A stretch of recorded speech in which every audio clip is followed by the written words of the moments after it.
Une langue ne devient véritablement immortelle que lorsque des écrivains lui donnent le pouvoir de raconter les rêves, les douleurs et les espérances d'un peuple.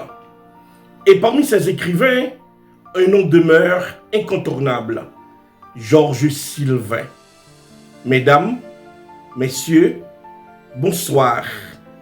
Aujourd'hui, je vous invite à découvrir l'une des grandes figures de la littérature haïtienne, Georges Sylvain. Né en 1866, il appartient à la prestigieuse génération de la Ronde, ce mouvement littéraire qui contribua au renouveau intellectuel et artistique d'Haïti à la fin du 19e siècle. Georges Sylvain est à la fois poète, écrivain, fabuliste et patriote. Son premier grand recueil, Confidences et mélancolie, révèle un auteur sensible, profondément attaché à la beauté de la langue française où se mêlent poésie, émotion et réflexion. Mais son œuvre la plus célèbre demeure Cric-Crac, un recueil de fables écrites en créole haïtien, en adaptant avec talent les grandes fables classiques de la langue du peuple. Georges Sylvain accomplit un geste historique. Il démontre que le créole n'est pas seulement une langue parlée, il est aussi une langue capable d'exprimer la poésie, la sagesse, l'humour et la profondeur de la pensée humaine.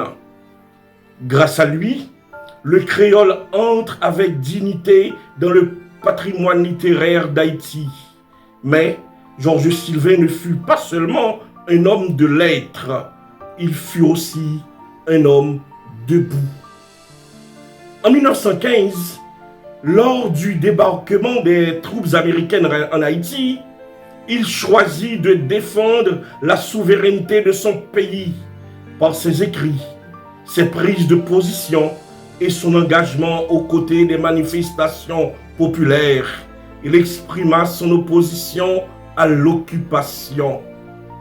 Avec une lucidité remarquable, il déclarait « Moi, Georges Sylvain, je suis une victime, mais une victime consentie. » À travers cette phrase, il affirmait que l'amour de la patrie exige parfois le courage d'accepter les épreuves pour défendre la dignité d'un peuple.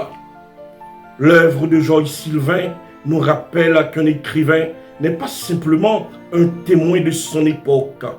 Il peut devenir la conscience d'une nation. Aujourd'hui encore, son héritage nous invite à aimer notre langue, à préserver notre culture et à défendre avec courage et intelligence les valeurs qui fondent notre identité. Merci. Abonnez-vous pour poursuivre ensemble ce chemin de la littérature et de la philosophie. À très bientôt.